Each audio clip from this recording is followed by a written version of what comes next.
एक गांव में दीनू, हरिया, सोनू, पंकज और टिल्लू नाम के 5 भाई रहा करते थे। उन पांचों भाइयों में बहुत प्यार था। वो पांचों भाई बहुत ही सुंदर और शक्तिशाली थे। मेरे बच्चों, अब तुम बड़े हो रहे हो। मैं चाहता हूँ कि तुम लोग शहर जाओ और पढ़ लिख कर इस गांव की भलाई के लिए कुछ काम करो। लेकिन पिताजी, आप अकेले यहाँ क्या करोगे? हम आपको अकेले छोड़कर नहीं जाएंगे। वाह मेरे बच्चों, वाह! आज के जमाने में लोग अपने माँ बाप को घरों से धक्के देकर निकाल देते हैं, और तुम लोगों को मेरी कितनी चिंता है। मैं तुम जैसी औलाद पाकर धन्य हो गया हूँ। फिर वो पांचों रामलाल के समझाने पर शहर चले जाते हैं। अरे वाह, ये शहर तो कितना अच्छा है। चारों तरफ बड़ी बड़ी इमारतें हैं। सही कह रहा है सोनू। अब शहर में जमकर पढ़ेंगे और मस्ती करेंगे। हे हे। सही कह रहे हो दीनू भैया, शहर का अपना मजा है। खूब मस्ती करेंगे, रात भर जागेंगे और खूब पढ़ाई करेंगे। Hip hip hurray. फिर धीरे धीरे समय बीतने लगता है और वो पांचों शहर में ही पढ़ने लगते हैं। एक दिन उन पांचों के नाम एक चिट्ठी आती है। अरे भाइयों, आज हमारे लिए चिट्ठी आई है। अरे दीनू भैया, जल्दी से खोलो ना। जरूर पिताजी की ही होगी। वैसे भी उनसे मिले कई साल हो गए। जैसे जैसे वो चिट्ठी पढ़ता जाता है, दीनू की आंखों से आंसू बहने लगते हैं। दीनू को ऐसा रोता देख चारों भाई किसी अनहोनी की आशंका से डर जाते हैं। अरे दीनू भैया, क्या हुआ? तुम चिट्ठी पढ़ते पढ़ते क्यों रोने लग गए?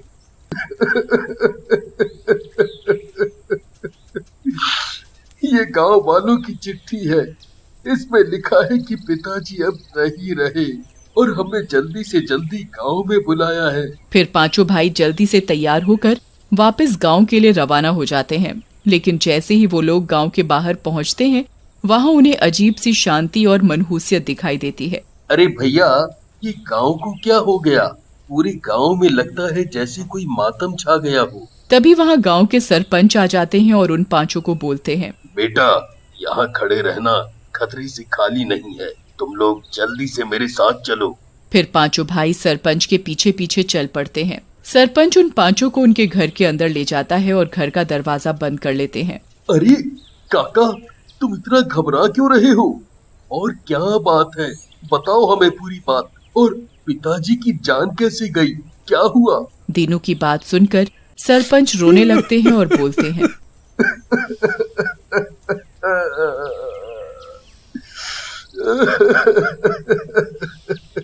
दरअसल तुम लोगों को मैंने ही चिट्ठी लिखकर बुलाया है बेटा।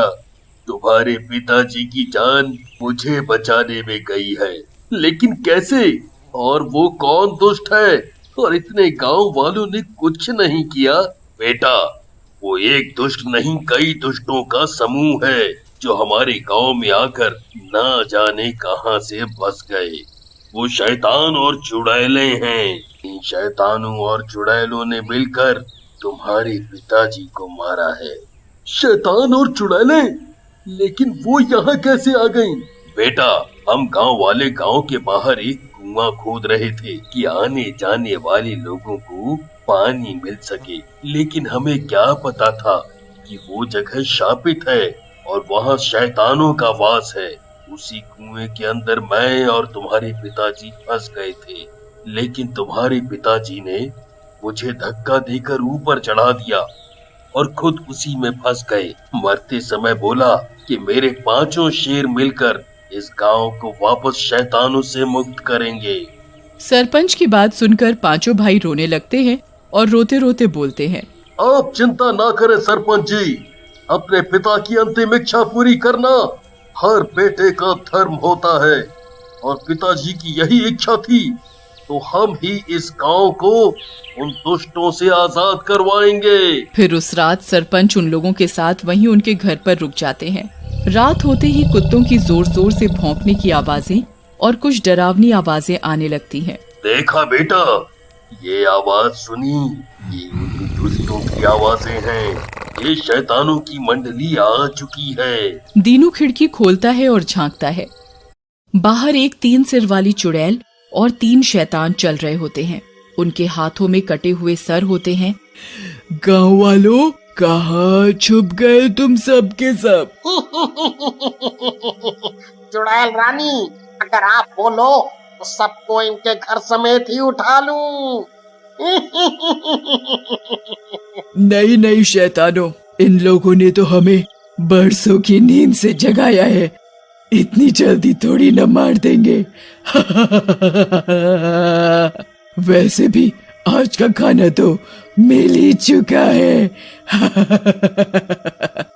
ऐसा कहकर वो चुड़ैल और शैतान सारे वहाँ से चले जाते हैं और सरपंच जी बोलते हैं, देखा मेरे बच्चों, ये दुष्ट आए दिन ऐसे ही आते हैं और निर्दोष लोगों को मार कर जाते हैं और हम लोग कुछ नहीं कर पाते। लेकिन सरपंच जी, कोई ना कोई रास्ता तो होगा इन दुष्टों से निपटने का। बेटा, रास्ता तो है, लेकिन उसके लिए किसी को उस कुएं में ही जाना होगा। जब मैं और तुम्हारे पिताजी उस कुएं में थे तो हमने देखा कि ये शैतान और चुड़ैल कुएं के अंदर एक मूर्ति के आसपास बैठे हुए थे, जैसे उसकी रक्षा कर रहे हो। हो ना हो, उसी मूर्ति में कुछ ना कुछ राज है। सरपंच जी, राज कुछ भी हो, मैं इन शैतानों को नहीं छोड़ूंगा। इन लोगों ने हमारे पिताजी को मारा है। पंकज, अपने गुस्से पे काबू रखो। हम इन शैतानों से ताकत से नहीं जीत सकते, बल्कि हमें अपनी बुद्धि का प्रयोग करना पड़ेगा। मेरे दिमाग में एक योजना है। फिर दीनू सरपंच जी और बाकी भाइयों को अपनी योजना समझाता है। योजना के अनुसार अगली रात दीनू कुएं के पास जाता है और चुड़ैल को आवाज लगाता है, चुड़ैल जी, ओ 3 सिर वाली चुड़ैल जी, बाहर निकलो। चुड़ैल कुएं से बाहर आती है और बोलती है, बहुत हिम्मत है तुझ में लड़के, मुझे आवाज लगा रहे, मार डालूंगी मैं तुझे। मारना है तो मार डालो। वैसे भी मेरे दुष्ट भाइयों ने मेरी जमीनों पर कब्जा कर मुझे मार डाला है, और वो अब तुम सबको भी यहाँ से भगाना चाहते हैं। इसके लिए वो तांत्रिक भी लेके आए हैं। दीनू की ये बात सुनकर चुड़ैल हंसने लगती है और बोलती है, तांत्रिक? उन लोगों को शायद ये नहीं पता कि कोई भी तंत्र विद्या हम पर असर नहीं करती। चलो अच्छा है चुड़ैल जी, बस अब आप मेरी मदद कर दो। बदले में जो भी आप बोलोगे वो मैं करूँगा। जो मैं बोलूंगी वो करेगा। तो एक काम कर, कुएं में जाकर सारे नर कंकाल साफ कर दे, वहाँ काफी गंदगी हो गई है, और उसके बाद मेरे हाथ पांव दबा। चल। दीनू वैसे ही करता है। वो कुएं के अंदर जाता है और वहाँ से सारे नर कंकाल एक जगह जमा कर देता है। थोड़ी देर बाद चुड़ैल बोलती है, वाह, तू तो बहुत काम का आदमी है। मेरी सारी थकान उतार दी। मैं तेरी सेवा से खुश हूँ। मैं कल तेरे दुष्ट भाइयों को मारूंगी। जहाँ चलना है ले चलना। नहीं नहीं चुड़ैल जी, आप क्यों कष्ट करेंगी? मैं उन चारों दुष्टों को यहीं ले आऊंगा। बस मेरी आपसे विनती है कि मेरे सामने मत मारना उनको। जैसे भी हैं वो मेरे भाई हैं। ठीक है, तू कुएं में छुप जाना। फिर दीनू वहाँ से चला जाता है और घर पहुँचकर बाकी चारों से आगे की योजना बनाता है। योजना के अनुसार चारों भाई और सरपंच जी रात में दीनू के साथ कुएं के पास पहुँच जाते हैं। दीनू कुएं के अंदर जाता है और चुड़ैल को बोलता है, चुड़ैल जी, मैं उन चारों दुष्टों को ले आया हूँ। बस आप उन लोगों को मार दो और सारी जमीन मुझे दे दो। इतनी जल्दी भी क्या है, पहले उन चारों को भी पकड़ लूं। आज तुम पांचों को ही मारूंगी मैं। ऐसा कहकर चुड़ैल दीनू को पकड़कर ऊपर आ जाती है।